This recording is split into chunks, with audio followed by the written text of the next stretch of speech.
पता है कि Himachal Pradesh subordinate selection board जो था उसको निलंबित किया गया था। हमीरपुर में इस चयन योग में जो भर्तियां हो रही थी उस पर धांधली पाई गई थी और उसको हमने जब निलंबित किया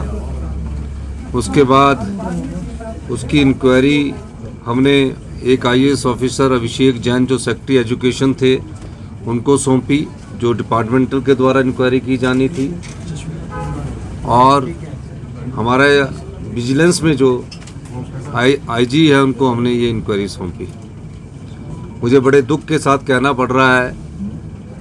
कि जो कर्मचारी चयन योग था हमीरपुर में, उसमें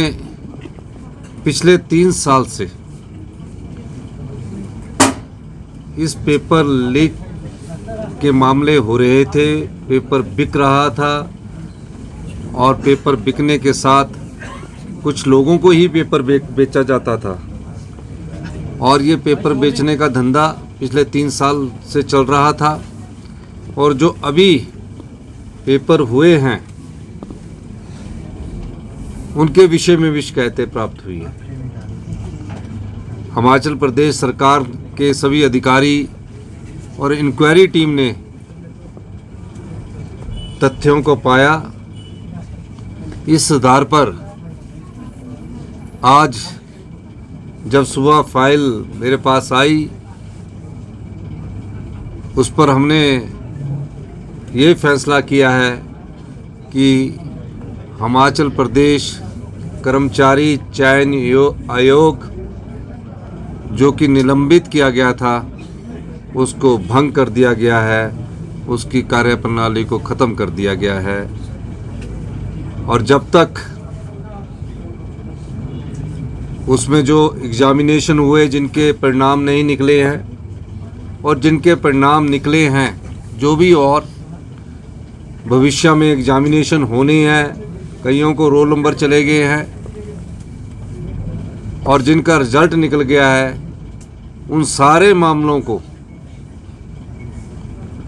Himachal Pradesh public service commission जो यहाँ एचएस का टेस्ट लेता है उसमें स्थानांतरित तुरंत प्रभाव से कर दिया गया है। डिपार्टमेंटल इंक्वायरी भी हो गई है और दूसरी इंक्वायरी भी टाइम बाउंड मैनर्स में आ गई है। जो भी लोग इन्वॉल्व है उनके खिलाफ इंक्वायरी चल रही है, कुछ को अरेस्ट कर लिया गया है। और उसके बाद हमने ये पाया कि हमें क्या फैसला करना है, युवाओं के साथ धोखा ना हो। जो भी चयन योग होता है जिसमें युवा हमारे नौकरी के लिए बैठते, सरकारी नौकरी के लिए बैठते हैं, गरीब माँ बाप के बेटे का एक इच्छा होती है कि वो सरकारी नौकरी लगे। जब उसके मन में ये भावना आती है कि मेरे पढ़ने लिखने के बावजूद भी, मेरिटोरियस होने के बावजूद भी चयन योग से पेपर लीक होते थे, पेपर बिकते थे, ये सारी रिपोर्ट आने के बाद हमने इस कर्मचारी चयन आयोग को भंग करने का फैसला किया है। इसका अस्तित्व अब नहीं रहेगा। मैं ये भी बताना चाहता हूँ उनके खिलाफ इंक्वायरी के आज ही हमने जो इन्वेस्टिगेशन हमारे पास एक फाइल आती है उसके भी ऑर्डर कर दिए गए। सर 3 साल से जो कर्मचारी वेरिफिकेशन चल रही है, नेक्स्ट लिस्ट में जो अगर बाई चांस कोई नौकरी लग गया है उस दृष्टिकोण से अगला फैसला किया जाए। सर कोई पॉलिटिकल अभी जो पहली रिपोर्ट आई है उसमें तो हमें, क्योंकि आगे आने वाले समय में हमारे प्रदेश में काफ़ी रोजगार के अवसर निकल रहे हैं, कई विभागों की नौकरियां निकल रही है, उस दृष्टिकोण से हमने सोचा कि अभी तो पहले इस कर्मचारी चयन आयोग को भंग कर दिया जाए।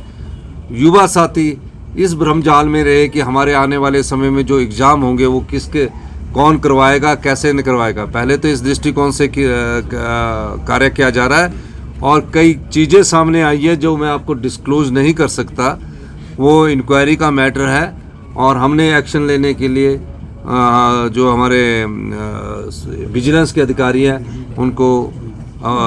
कह दिया है। सर कोर्ट में मुझे लगता है कि एक फर्स्ट चार्जशीट हो जाएगी और उसके साथ ही सप्लीमेंट्री चार्जशीट भी फाइल हो जाएगी। सर ये वित्त मंत्री संबंधित है क्योंकि ये युवाओं के भविष्य से जुड़ा हुआ फैसला था और हमारी सरकार को बने में अभी सिर्फ 2 महीने हुए हैं। हमने उस पेपर का पर्दाफाश किया जो युवाओं के साथ धोखा करते थी, उन लोगों का पर्दाफाश किया जो पेपर बेचते थे। कुछ पेपर कुछ लोगों को बेचकर उनको सरकारी रोजगार देने की प्रयास करते थे और युवाओं के साथ, हिमाचल प्रदेश के युवाओं के साथ धोखा होता था। 2 महीने में हमारी सरकार ने पहले उसको निलंबित किया, आज उसको भंग कर दिया और उसके बाद अब हमारे पर और दायित्व बन जाता है कि जो हमारे रोजगार के अवसर, काफ़ी सारे रोजगार के अवसर एजुकेशन में निकल रहे हैं और डिपार्टमेंट्स में निकल रहे हैं, उनके अगले एग्ज़ाम हम पब्लिक सर्विस कमीशन के तहत करवाएंगे जब तक कि कोई नई एजेंसी आने वाले समय में उन एग्ज़ाम को करवाने के लिए बन नहीं जाती। सर लेकिन दिल्ली और छत्तीसगढ़ जा जिनके रिजल्ट निकल गए हैं उसके आगे के डॉक्यूमेंटेशन जो चेक होने हैं वो अब Himachal Pradesh public service commission करेगा और जिनके जो अगले एग्ज़ाम्स होने हैं उनको भी